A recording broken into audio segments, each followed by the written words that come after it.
Shalom Bapak Ibu yang dikasihi Tuhan, kita bersyukur pagi hari yang indah ini. Kita boleh bangun pagi, kita masih bisa bernafas, kita masih bisa beraktivitas, semua karena anugerah Tuhan. Mari sebelum kita beraktivitas, mari kita membaca dan merenungkan firman Tuhan. Terima kasih Bapa di dalam surga, kami sungguh bersyukur buat hari yang indah ini. Kami percaya rencana-Mu ya dan amin di dalam kehidupan kami. Bimbing kami untuk mengerti kehendak-Mu melalui pembacaan firman-Mu pagi hari ini Tuhan. Biarlah kami menjadi pribadi yang mau diubahkan dari sehari ke sehari. Terima kasih Tuhan Yesus Kristus, kami mohonkan doa ini. Haleluya, amin. Bapak Ibu yang dikasihi Tuhan, kita akan membaca di dalam Ibrani pasalnya yang ke-10, ayatnya yang ke-19 mulai. Firman Tuhan berkata, "Jadi saudara-saudara, oleh darah Yesus kita sekarang penuh keberanian dapat masuk ke dalam tempat kudus, karena Ia telah membuka jalan yang baru dan yang hidup bagi kita melalui tabir, yaitu dirinya sendiri.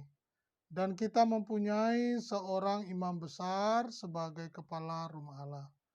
Karena itu marilah kita menghadap Allah dengan hati yang tulus, ikhlas, dan keyakinan iman yang teguh, oleh karena hati kita telah dibersihkan dari hati nurani yang jahat, dan tubuh kita telah dibasuh dengan air yang murni.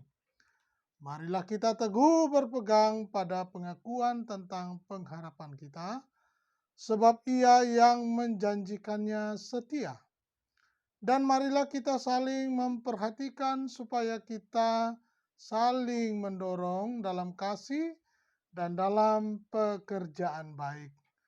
Janganlah kita menjauhkan diri dari pertemuan-pertemuan ibadah kita, supaya seperti yang dibiasakan oleh beberapa orang, tetapi marilah kita saling menasehati dan semakin giat melakukannya menjelang hari Tuhan yang mendekat.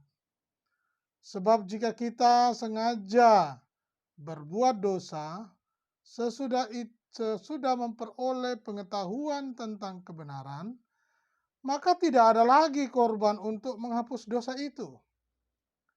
Tetapi yang ada ialah kematian yang mengerikan, akan penghakiman dan api yang dahsyat yang akan menghanguskan semua orang durhaka.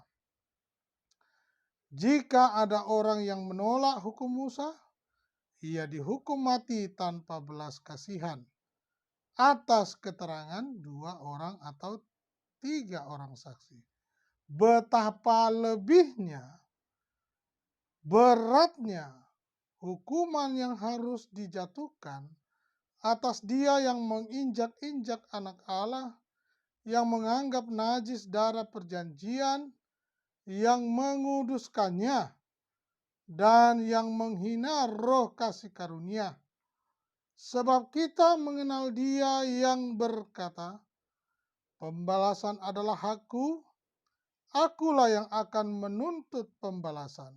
Dan lagi, Tuhan akan menghakimi umatnya. Ngeri benar kalau jatuh ke dalam tangan Allah yang hidup. Ingatlah akan masa yang lalu.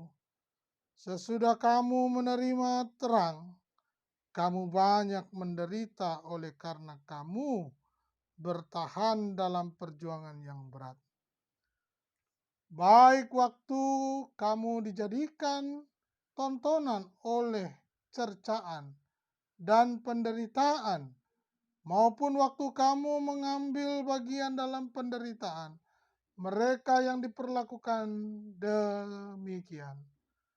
Memang kamu telah turut mengambil bagian dalam penderitaan orang-orang hukuman, dan ketika harta kamu dirampas, kamu menerima hal itu dengan sukacita, sebab kamu tahu bahwa kamu memiliki harta yang lebih baik dan yang lebih menetap sifatnya.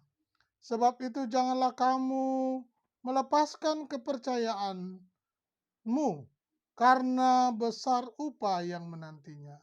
Sebab kamu memerlukan ketekunan supaya sesudah kamu melakukan kehendak Allah, kamu memperoleh apa yang dijanjikan itu. Sebab sedikit, bahkan sangat sedikit waktu lagi, dan Ia yang akan datang sudah akan ada tanpa menangguhkan kedatangannya. Tetapi orangku yang benar akan hidup oleh iman, dan apabila ia mengundurkan diri, maka aku tidak berkenan kepadanya. Tetapi kita bukanlah orang-orang yang mengundurkan diri dan binasa, tetapi orang-orang yang percaya dan yang beroleh hidup. Puji Tuhan, Bapak Ibu yang dikasihi Tuhan, kita sudah membaca satu perikop bicara tentang ketekunan. Apa yang kita tangkap dan kita sudah baca dari hal-hal ini, banyak hal ya Bapak Ibu, mengingatkan kita sebagai hamba Tuhan, sebagai jemaat Tuhan, sebagai orang yang percaya kepada Yesus Kristus. Dikatakan untuk kita semakin teguh, taat, dan setia di dalam Tuhan. Coba perhatikan ayatnya. Karena Ia telah membuka jalan yang baru dan yang hidup bagi kita, melalui tabir yaitu dirinya sendiri. Dan kita mempunyai seorang imam besar sebagai kepala rumah Allah. Karena itu, perhatikan, marilah kita menghadap Allah dengan hati yang tulus dan ikhlas, dan keyakinan iman yang teguh. Oleh karena hati kita telah dibersihkan dari hati nurani yang jahat, dan tubuh kita telah dibasuh dengan air yang murni.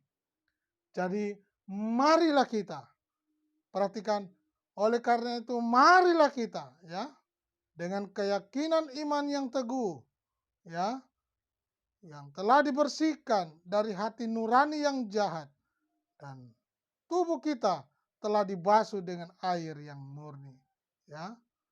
Kita hendaknya mempunyai keyakinan yang teguh, memiliki hati yang tulus ikhlas ya, dan keyakinan iman kepada Kristus Yesus sebagai Tuhan dan Juru Selamat kita. Tidak akan ada lagi pengampunan dosa ketika kebenaran sudah disampaikan Bapak Ibu. Ya, tidak akan ada lagi. Perhatikan, ayat ini mengingatkan kepada kita ya. Nah, perhatikan. Ayatnya yang ke-38. Tetapi orangku yang benar akan hidup oleh iman, dan apabila ia mengundurkan diri, maka aku tidak berkenan kepadanya. Nah, ini dia. Jadi kita diharapkan untuk tidak mengundurkan diri dari iman kita kepada Kristus. Mengingatkan kita hari ini, supaya setiap kita yang sudah percaya, jangan anggap remeh kasih karunia itu. Jangan menganggap remeh pengorbanan Kristus di kayu salib. Jangan menganggap biasa perbuatan jahat yang kita lakukan. Jangan menganggap biasa perbuatan, sikap, perilaku, pikiran yang jahat yang diperbuat.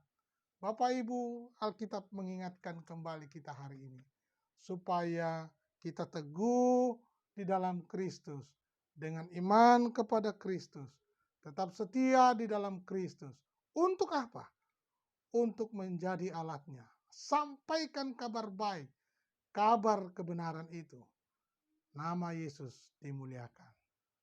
Tuhan Yesus memberkati.